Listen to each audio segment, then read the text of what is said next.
Good morning. It is Friday morning, October 23rd, and my name is Derek Mitchell, and I'm coming back to you today, and we're going to talk a little bit about um, the basic concepts of health and weight loss. So, as you all know, and I do have, and again, before I get started, why don't I just put that out there? If you do have any questions, please feel free to email me at niagaraedge@gmail.com.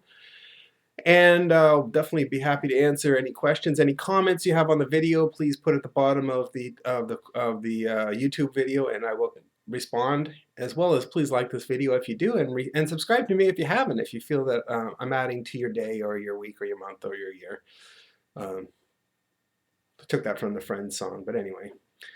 Today I want to talk about the general concepts based on my experience and talking with people about how they work in using low carb ketogenic eating to improve their lifestyle health wise as well as weight loss. So myself, I've been successful at losing, well, about 60 pounds total in the last year or so.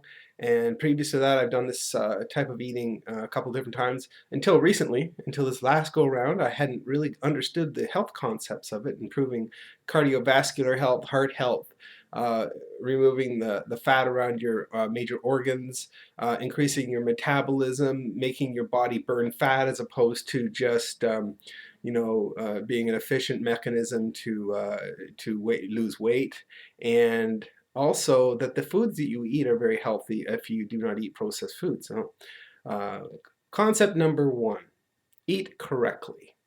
So that's pretty straightforward. Correctly, in my point of view, in my mind, and before you do any of this, if you follow any of this advice, and I hope you do, is always check with your doctor to see what's appropriate, or nutritionist or dietitian, whatever a professional that you believe will help you in your journey. It's always best to just run this by them. Some of them don't agree with the ketogenic or low carb way of managing your life, but I do. One of the big benefits of eating correctly, and eating correctly includes foods like fatty meats, cheese, eggs.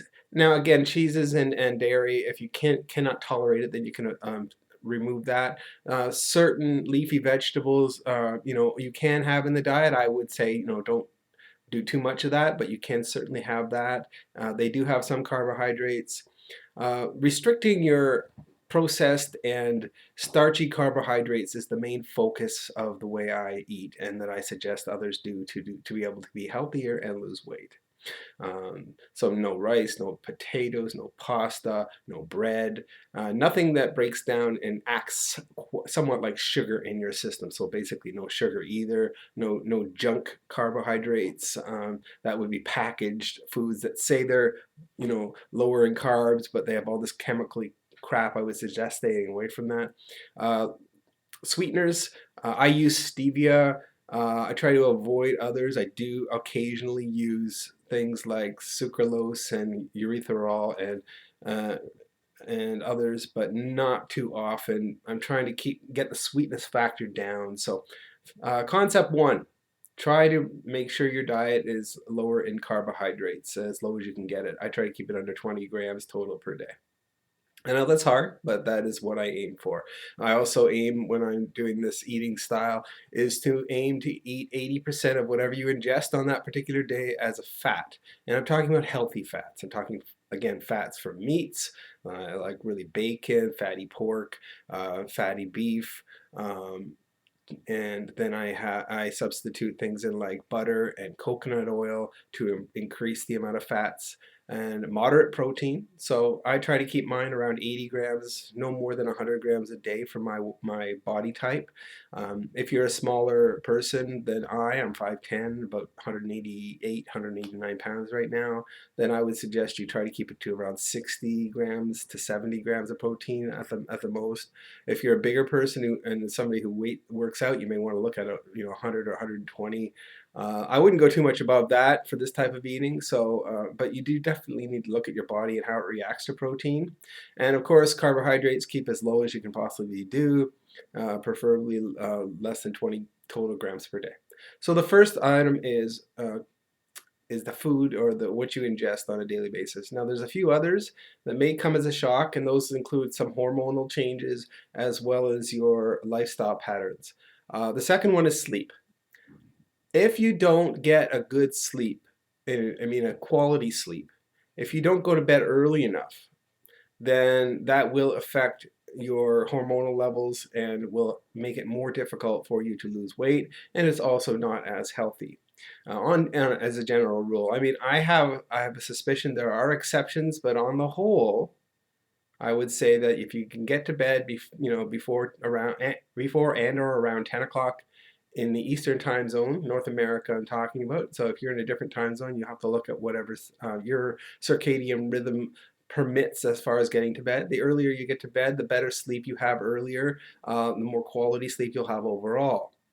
Trying to also, before you go to sleep, is considering you want to get away from technology if you can for the last hour before you go to bed. I know it's tough. Maybe read a book. You want to lower the levels of stress in your body before you go to sleep. So concept two is sleep. Concept three is cortisol. Cortisol is stress and basically created by stress. So it gets released in your body and it makes it very difficult to lose weight. It also makes it very unhealthy when you have too much cortisol. The main time cortisol is higher in the morning and lower at night, and because at lower at night you're trying to get to bed. So what you want to do is you want to try to reduce the stress levels in your life. I know sometimes it's challenging, but there are methods, different types of methods you can look at. You can rearrange your schedule. You can try to find ways to de-stress in the job if that's what it is. I find my job pretty stressful sometimes, so that's something I'm working on to de-stress, not to think about work outside of work, to try to find things that I enjoy in my off hours, so that offsets for the stress that might be created in the job. Maybe there's family life that causes stress. Sometimes that happens. Find a way to be accepting of other people, and if people are not fitting into your definition of what's important, then maybe don't spend as much time with them. I mean, it all depends on what's important to you. I mean, we all have to make decisions, and sometimes it's hard, sometimes it's very difficult, but reducing that stress, very, very important. Insulin production is the next one. Basically, there's a lot of the previous ones sort of move in that direction. You want to reduce your insulin secretion as much as possible. The less insulin that you secrete, the more resistant you are to insulin in the future. If you have moments where you do have more insulin being secreted, you won't be affected as well as harshly. You want to be insulin resistant. You want to reduce your insulin sensitivity. And that is done by basically, first of all, all the ones before: stress, reduce your stress. Cortisol it will increase your insulin.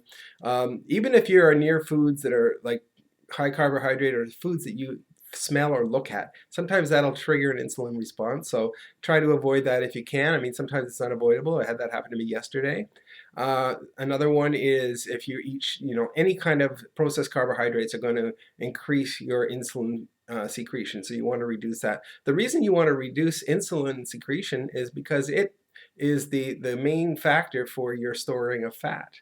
The less insulin you secrete, the less fat you're going to store on your body, and therefore you give your body an opportunity to create ketones and be able to burn those fat stores that you may still have, which I still have some, working on it.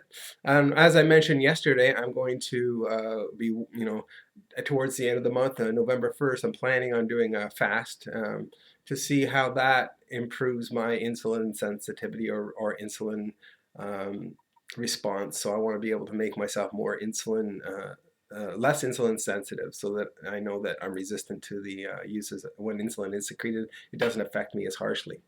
So that insulin is definitely one. Exercise.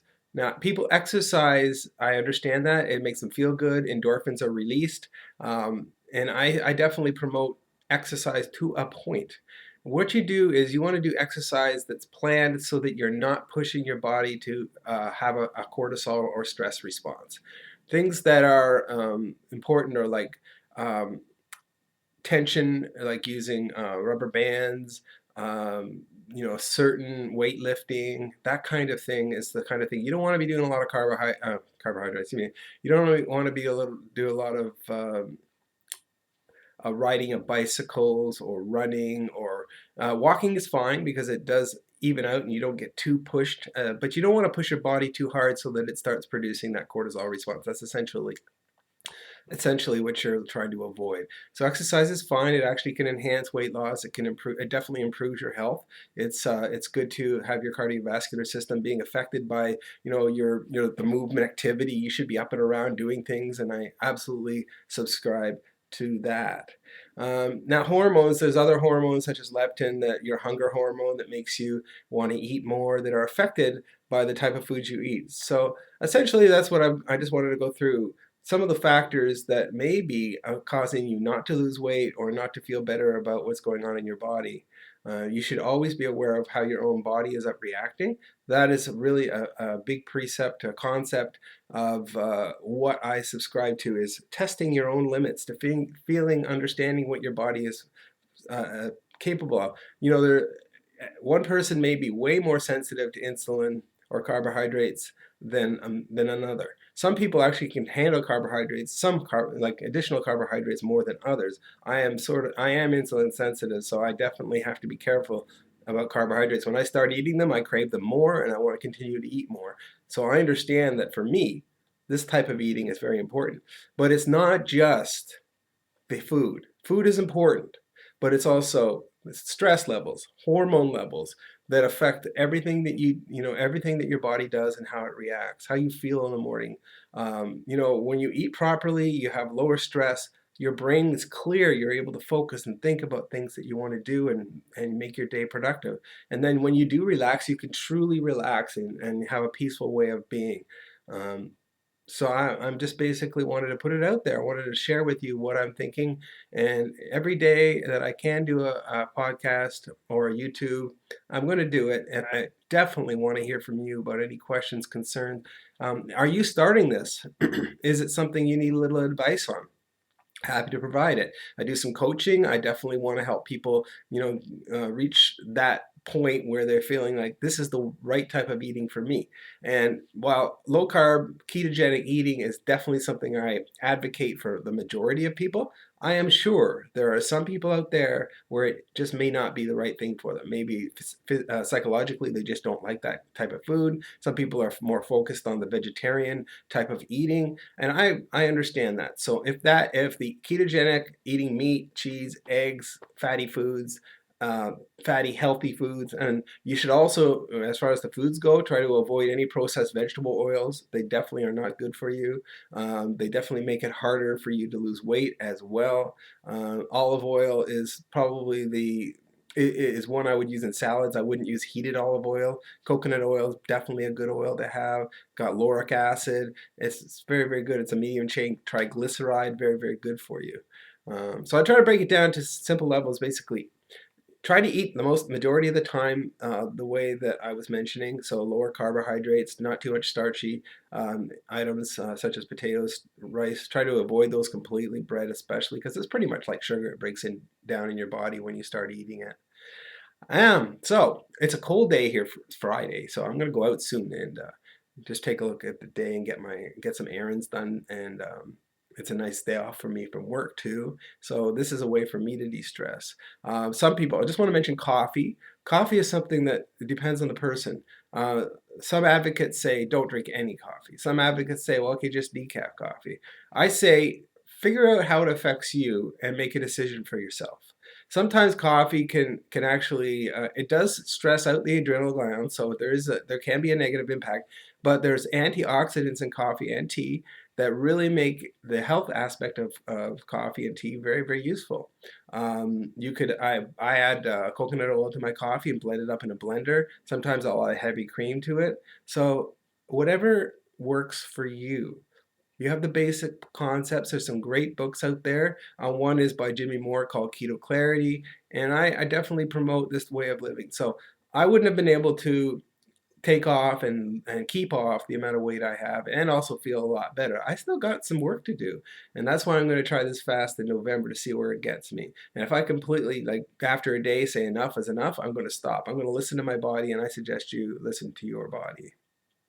All right, enough. I'm going to just say good day to you. My name again is Derek Mitchell. Please email me at niagaraedge@gmail.com if you have any questions or if you would like some coaching or anything else. I definitely am willing to do that. The coaching, there's a fee schedule for that, but just general questions I'm happy to address.